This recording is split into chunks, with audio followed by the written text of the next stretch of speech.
Ang kwentong ito ay hango sa totoong buhay. Karanasan ito ni Noli. Taong 1996, Bacolod. Hindi nila ito pinansin dahil meron pang naghintay sa kanilang panganib ng kanilang pangkat. Halista! Dahil merong lilitaw na buhawi sa ilog nito. Itong mga diwatang talaga to. Yan ang kasunod na mangyayari sa pagsilay natin sa mga engkanto. Hanapin nyo kung saan lilitaw ang buhawi upang ito'y ating matakasan. Wika ng ermitanyo. Nang marinig ito nila Noli at Danilo, agaran din naman nilang sinipat ang buong paligid. Wala silang pakialam noon kahit masyadong madilim ang ilog na yon. Basta ang nais nila, makita ang hindi ordinaryong paggalaw mula sa tubig. Ilang minuto pa ang lumipas. Nakasipat nga sila Noli ng isang buhawing babagsak sa isang parte ng ilog kung saan ang napakalalim. Agad na alerto ang mga kasama nila dahil sa panlalaro sa kanila ng mga diwatang itim na nanirahan sa lugar na yon. Nang makita ito ng dalawang ermitanyo, agad naman itong nag-utos sa kanilang mga kasama sa daang kanilang tatahakin. Dahil sa mga pangyayaring yon, napilitan noong nagpakawala ang ermitanyo nang malalakas nitong sa bulag. Matakasan lamang ang mga ito. Binugaw nila ng binugaw ang mga kabayo dahil animoy nakakita ito ng mga nilalang sa daan na nakaharang. Nagdadalawang isip yung tatawid. Pero dahil sa lakas ng mga karga ng dalawang ermitanyo, nagawa nitong mabasag ang malalakas na bagat ng mga diwatang itim at engkanto. Hindi kalaunan, nagawa rin nilang nakalayo sa parte ng ilog na yon. Pero biglang naalarma ang mga kasama nilang mga antingero at albularyo nang mapagtanto nilang nawala si Noli sa kanilang grupo, pati na ang sinasakyan nilang kabayo. Ermitanyo, nawala ang isa nating kasama. Yung bata mo. Wika ng isang antingero, nangungulo sa lahat ng antingerong kasama nila. Kalma lang kayo. Narito lang yun sa paligid. Sagot naman ng ermitanyo habang pahigup-higup pa ng kanyang tabako. Maya-maya pa, laking gulat na lamang ng mga ito nang biglang lumitaw sa kanilang tabi si Noli. Ba't kayo nagsisigaw? Hindi nyo ba ako nakita? Nakasunod lang ako sa inyo. Wika ni Noli sa kasama niyang gulat na gulat dahil sa natatangi niyang abilidad. Noli, ikaw ba yan? Ang lala mo na. Para ka ng isang mandirigmang kabalero kung iyong sisipatin. Wika sa isang mga antingero. Agaran din namang bumalik si Noli sa kanyang anyo matapos niyang gamitin ang gabay ng Bertod.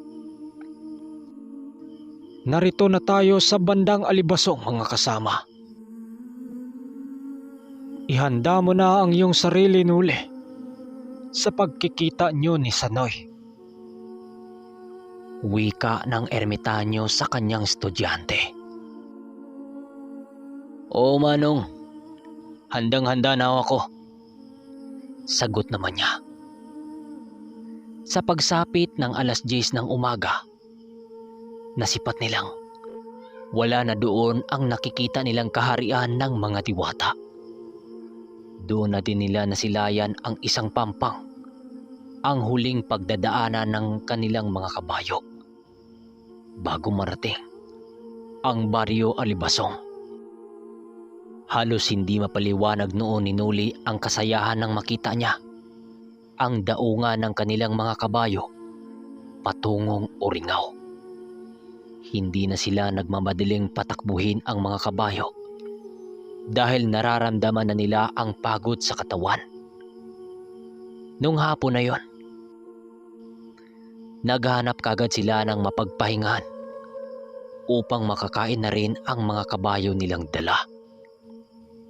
Nang mga oras na yon, hindi nila ramdam ang pagod basta't palagi silang may baon-baong tuba. Pagbaba ni Noli sa 3 niyang tandang galing sa mga bayong, nasipat naman siya ng kasama nilang si Karding. Iyo, kahit saan talaga. Tayo magpunta, dala-dala mo pa rin yung panabong mo. Akala ko nga iniwan mo na yan sa takuling eh. Wika nito. Tamang-tama lang yan, Noli. Dahil sabi ni Manong Duming, sa lugar na ating pupuntahan, bukas ng umaga maraming pasabong sa baryo. Hindi ba, Manong? Sabat naman ni Danilo. Oo naman. Nanggaling din ako sa lugar na ito makaraan ang 10 taon. Likas na yan sa ating mga Pilipino. Pero mas lalong lumala ang ganitong bisyo nung dumating ang mga Amerikano sa ating bansa. Pero sa ngayon, mag-inuman na muna tayo ng tuba bago matulog. Kailangan nating magpahinga. Wika nito sa kanilang grupo. Pagsapit ng umaga, matagumpay na nga nilang narating ang unang baryo. Sa paghinto ng mga kabayo nila sa baryo, nagtataka noon si Noli dahil napakainit ng pagtanggap sa kanila ng mga tao doon. At doon niya napag-alaman na ang iilan sa mga matatanda sa baryong yon dating kaanib pala sa samahan ng ermitanyong si Duming. Hindi na muna sila piniling maglakbay ng mga oras na yon dahil pansin ni Manong Duming ang panghihina ng kanilang pangkat. Hindi rin kasi mapagkailang hindi biro ang kanilang dinaanang kaganapan noong gabi. Upang makabawi ng lakas ang mga kasama ni Manong Duming, pinili nitong pinagpapahinga ang kanyang pangkat sa bahay ng kanilang tinutuluyan. Naging masaya naman noon ang pangkat ng ermitanyo dahil sa pinili niyang desisyon. Maraming kumustahan at pakilala ang naganap nang narating nila ang lugar ng kanilang miyembro. Sa grupong kinabilangan ng ermitanyo. Labis naman ang kasayahang naramdaman nila Noli nang mapansin niya sa lugar na yon na merong malalaking farm ng mga manok panabong. Sa madaling salita, may sabungan din sa lugar na yon. Malabong wala. Nang marating nila ang bahay na kanilang pagpapahingahan, lahat ng mga kasama ni Manong Duming ay natulog hanggang sumapit ang gabi. Sila Noli at ang ermitanyo naman ay piniling naglilibot sa lugar kasama sila Danilo upang ipakilala sila Noli sa kanilang grupo. Marami siyang nakilalang kaanib ng mga ito na galing pa sa ibang lugar. Maniwala man kayo o sa hindi, may kaanib ang ermitanyo na nasa ibang isla ang target ng kanilang lakad. Merong taga Iloilo, Guimaras, Cebu, at ang pangkat na nagpapukaw sa kanyang atensyon ay ang pangkat na galing Samar. Ayon pa kay Noli, parang mga pintados yun dahil lahat ng parte sa kanilang mga katawan may mga marka ng tato. puro yun malalakas na mga antingero. Ang karamihan sa mga yon ay nagtipon-tipon roon upang antayin ang pagdating ng kanilang pangkat. Siya nga pala, Noli.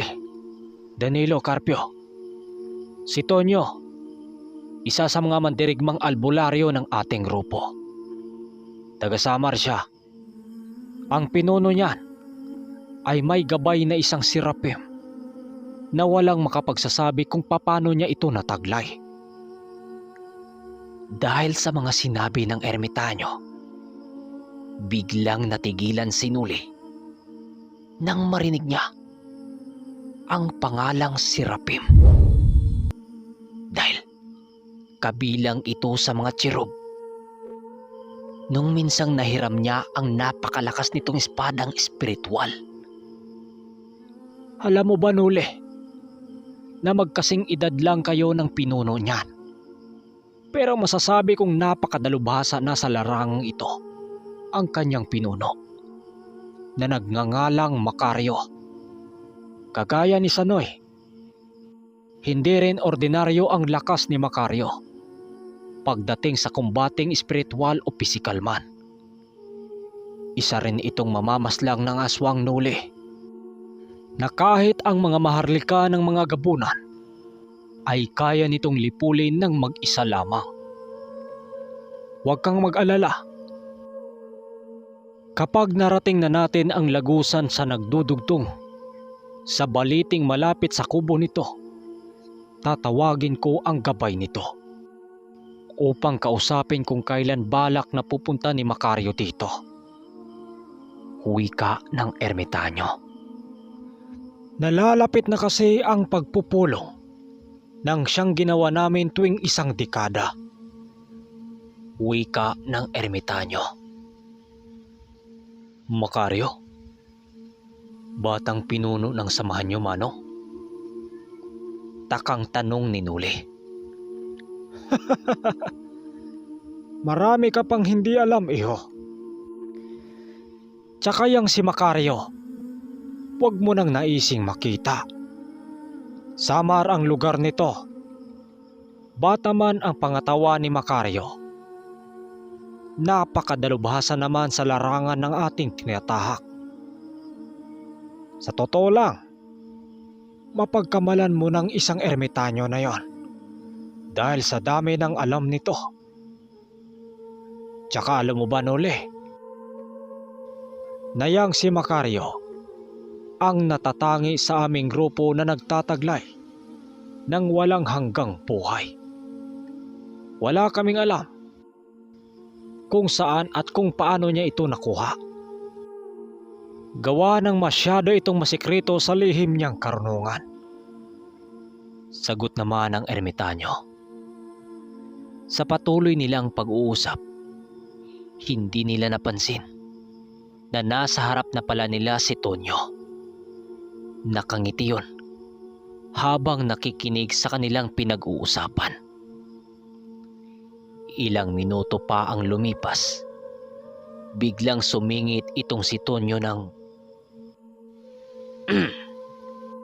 Si Pinunong Macario ba ang pinag-usapan niyo, ermitanyong Duming? wika nito. Tonyo. Ang pinuno mo nga ang pinag-usapan namin. Siya nga pala, kailan siya pupunta ng silangan? Tanong ng ermitanyo. Naku, hindi ko po alam, ermitanyong Duming. Sa ngayon, tanging kaibigan lamang nitong engkanto ang aming natatanong ng kanyang kalagayan. May hindi inasang pangyayari sa lugar ng Pinunong Macario, kaya wala kaming masyadong balita tungkol sa kanya ngayon. Sagot naman ng nagngangalang Tonyo. Si Sanoy naman at ang maestro nito. Nasibat nyo ba rito sa Libasong? Malapit lang dito ang Uringaw. Tanong ng ermitanyo. Yan nga ho ang problema namin, ermitanyong Duming. Si Sanoy ho, Nakita namin nung nakarang buwan. Pero si Alvarong maestro nito, ni bakas ng anino niya hindi namin natatagpuan eh. Wika ng nagngangalang Tonyo. Mga kaermitanyo, hanggang dito na muna ating kwento. Pakiabang sa 158. Maraming salamat. Hanggang dito na lang.